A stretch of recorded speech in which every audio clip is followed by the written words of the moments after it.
BJP के खिलाफ बोलना, सरकार के खिलाफ बोलना, इट डजंट मीन कि मैं देश के खिलाफ हूँ। पंजाब वालों की बात करूँ, पंजाब वालों को अपनी नेशनलिटी साबित करने के लिए किसी से सर्टिफिकेट लेने की जरूरत नहीं है।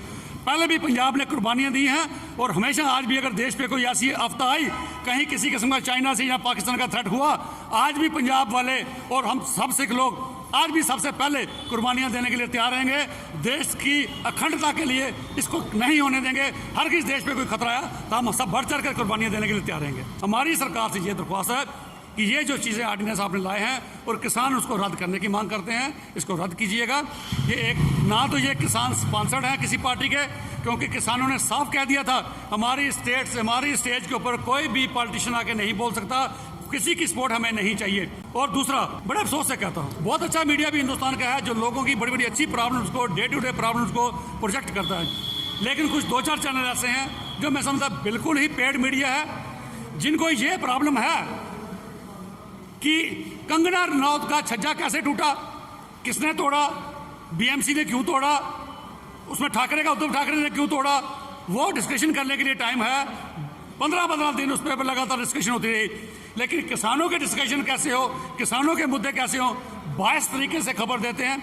उन्होंने कभी ये कोशिश नहीं की दिखाने की भाई इसमें किसानों के हित की बात क्या है और उनके अगांस्ट की जाती है।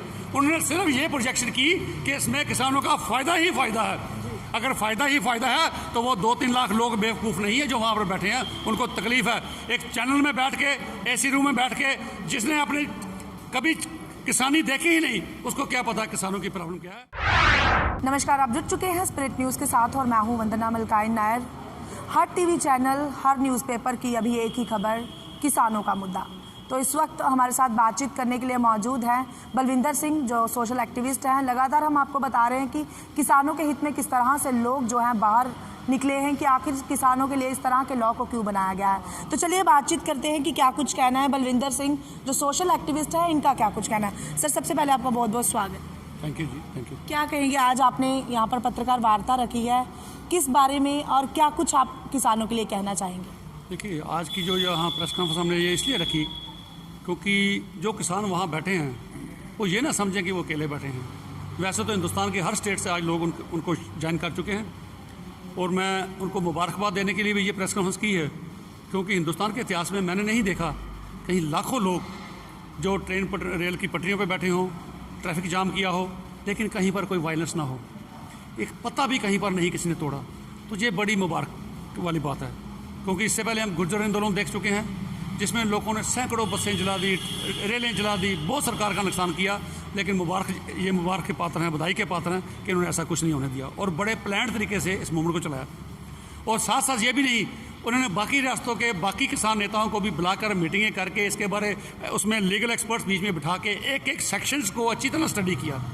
ये नहीं किसान ही उठा के आगे टोकरी अपनी गिनती पे चला गया, नहीं, लीगल ल्यूमिनरीज उनके साथ बैठे हैं जो ये चीज़ देखते हैं, एक सेक्शन को वो देख रहे हैं, स्टडी करके तब जाके उन्होंने ड्राफ्टिंग तैयार की भाई कहाँ हमें प्रॉब्लम है।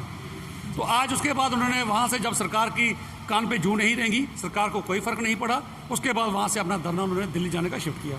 और रास्ते में आपने देखा कैसे हरियाणा ने रोकने की कोशिश की, इस सर्दी में पानी की बौछारें की गई, लाठी चार्ज किया गया, लेकिन फिर भी उन लोगों ने वायलेंस नहीं की।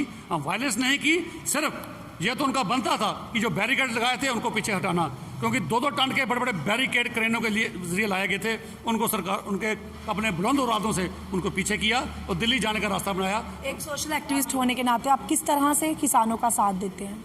देखिए, किसानों का साथ हम ये देते हैं, हम गलत बात का वैसे साथ कभी नहीं देते, लेकिन इस बात में उनका दम है। ये बात जो, क्योंकि ये पहली बार ये चीज़ भी देखने को आई है, जिन लोगों को सरकार जो चीज़ दे रही है वो कहते हैं जी हमें ये नहीं चाहिए, हमें हमारी सेहत के लिए ये ठीक नहीं है। अब ज़बरदस्ती उसको कहो ये चीज़ आपके लिए ठीक है, बार बार ये क्लेम करो ये चीज़ आपके लिए ठीक है। भाई वो भी आज का किसान वो अनपढ़ नहीं है, आज का किसान पढ़ा लिखा है, इंटरनेशनल सेमिनार अटेंड करता है, बार बड़ी बड़ी यूनिवर्सिटी में जाके लेक्चर सुनता है, उसको वो पढ़ा लिखा है, उसने देखा ये हमारे लिए ठीक नहीं है।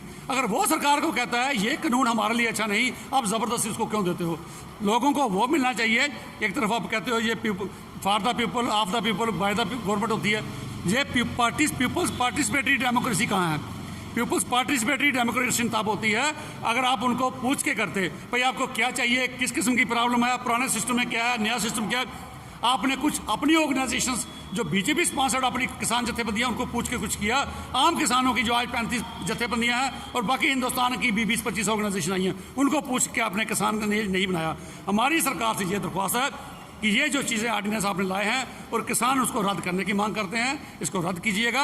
ये एक ना तो ये किसान स्पॉन्सर्ड है किसी पार्टी के, क्योंकि किसानों ने साफ कह दिया था हमारी स्टेज के ऊपर कोई भी पॉलिटिशियन आके नहीं बोल सकता, किसी की सपोर्ट हमें नहीं चाहिए।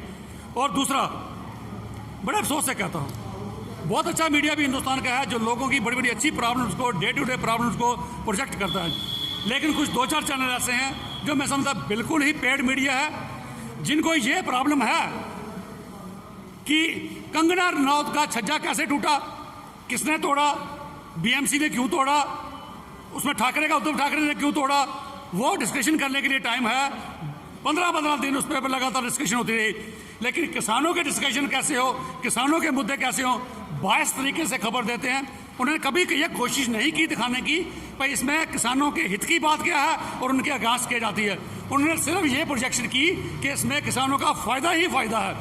अगर फायदा ही फायदा है तो वो 2-3 लाख लोग बेवकूफ़ नहीं है जो वहाँ पर बैठे हैं, उनको तकलीफ है। एक चैनल में बैठ के, एसी रूम में बैठ के, जिसने अपने कभी किसानी देखी ही नहीं, उसको क्या पता किसानों की प्रॉब्लम क्या है। सो मैं सरकार से दरख्वास्त करता हूँ, जो लोग ये मांग करते हैं ऑर्डिनेंस वापस लिए जाएं, उनकी बात को सुना जाए।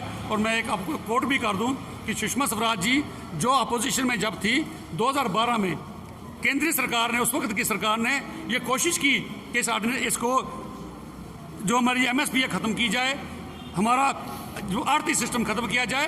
तो उन्होंने स्पीच की थी, उन्होंने कहा था प्रधानमंत्री जी आप गलत कर रहे हो, ये जो आड़ती हैं ये लोगों का एक एटीएम का काम करते हैं। आड़ती किसानों के लिए हमेशा दुख सुख में खड़े रहते हैं, जब उनको पैसे की जरूरत देती है। अगर आप कॉन्ट्रैक्ट फार्मिंग करोगे, कौन शख्स अंबानी के पास जाएगा, कौन सा शख्स अडानी के पास जाएगा, कौन सा शख्स वालमार्ट के पास जाएगा, किसी की हैसियत नहीं होगी, क्योंकि उन लोगों को, इन लोगों के धोती लंगोटी या कपड़ों से बदबू आनी शुरू हो जाएगी, वो उनके नज़दीक नहीं आएंगे। इसलिए कॉन्ट्रैक्ट फार्मिंग एक बड़ी घातक सिद्ध होगी। आज भी मैं दरख्वास्त करता हूँ और मैं जहाँ एक अपील करता हूँ आपकी इन किसान नेताओं से भी, आज सरकार की और कुछ चैनल वालों की, पेड मीडिया की, ये कमजोरियां ढूंढने में लगे हैं कि आपकी वहाँ कौन खालिस्तान का नारा लगाता है, कौन सेप्टिज्म का नारा लगाता है, ये उसको ढूंढ रहे हैं। मैं इन नेताओं से आगाह करता हूँ कि अगर कोई ऐसा शख्स आपके बीच में आता है जो खालिस्तान का नारा लगाए या एंटी नेशनल बात करता है, इमीडिएटली उसको आइसोलेट कर दीजिए। उसका आपने यहाँ पर मांग की है कि इस तरह के लॉ को रद्द कर दिया जाए।